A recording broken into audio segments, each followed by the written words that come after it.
गोलीय दर्पण।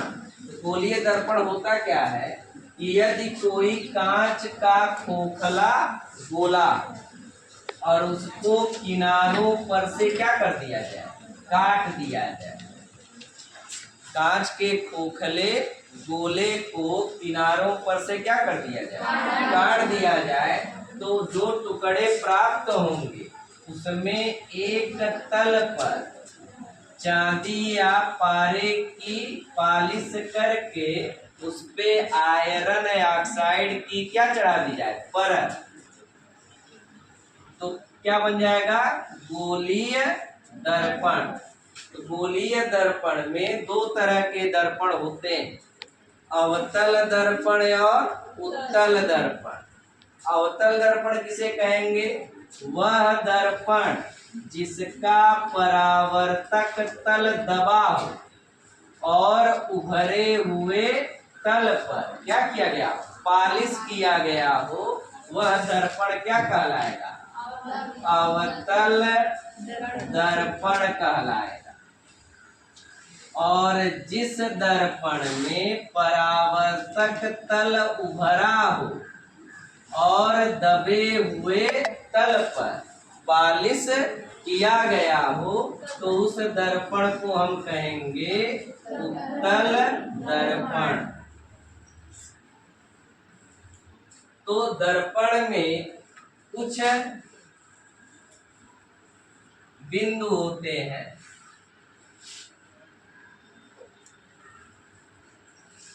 मान लो यह है अवतल दर्पण। कौन सा दर्पण है, अवतल दर्पण।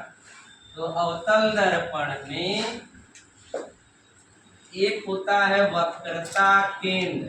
क्या होता है, वक्रता केंद्र। वक्रता केंद्र क्या होता है, तो जिस कांच के खोखले गोले से उस दर्पण को काटा गया, उस दर्पण या गोले का जो केंद्र होगा उसे हम क्या कहेंगे, वक्रता केंद्र। और वक्रता केंद्र का आधा जो होता है उसे हम क्या कहते हैं, फोकस। वक्रता केंद्र का आधा क्या होता है, फोकस। और वह रेखा जो किसी दर्पण के वक्रता केंद्र और फोकस को मिलाने का कार्य करती है, उस रेखा को हम कहते हैं मुख्य अक्ष। क्या कहेंगे, मुख्य अक्ष। और यह मुख्य अक्ष दर्पण के जिस भाग को छूता है वह भाग कहलाता है P, जिसको हम कहते हैं ध्रुव। क्या कहते हैं, ध्रुव। तो अवतल दर्पण में वक्रता केंद्र फोकस को मिलाने वाली रेखा क्या है, मुख्य अक्ष। और दर्पण का जो एकदम केंद्र है, बीच वाला भाग, उसको क्या कहते हैं, ध्रुव कहते हैं। अब वक्रता केंद्र से ध्रुव तक की दूरी को कहते हैं वक्रता त्रिज्या। क्या कहते हैं, वक्रता त्रिज्या, जिसे R से प्रदर्शित करते हैं।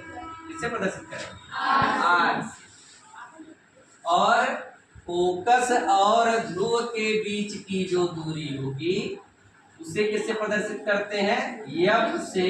और इस दूरी को कहते हैं फोकस दूरी। क्या कहेंगे, फोकस दूरी। और फोकस के सामने जो तल दिखाई देगा उस तल को कहेंगे फोकस तल। तो कितना चीजें मिल गया, वक्रता केंद्र, फोकस, ध्रुव, मुख्य अक्ष और फोकस तल, वक्रता त्रिज्या और फोकस दूरी। वही हाल उत्तल दर्पण में भी होगा।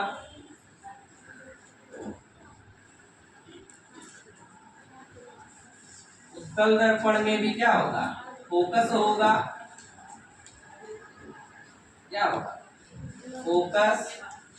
और क्या होगा, वक्रता केंद्र होगा।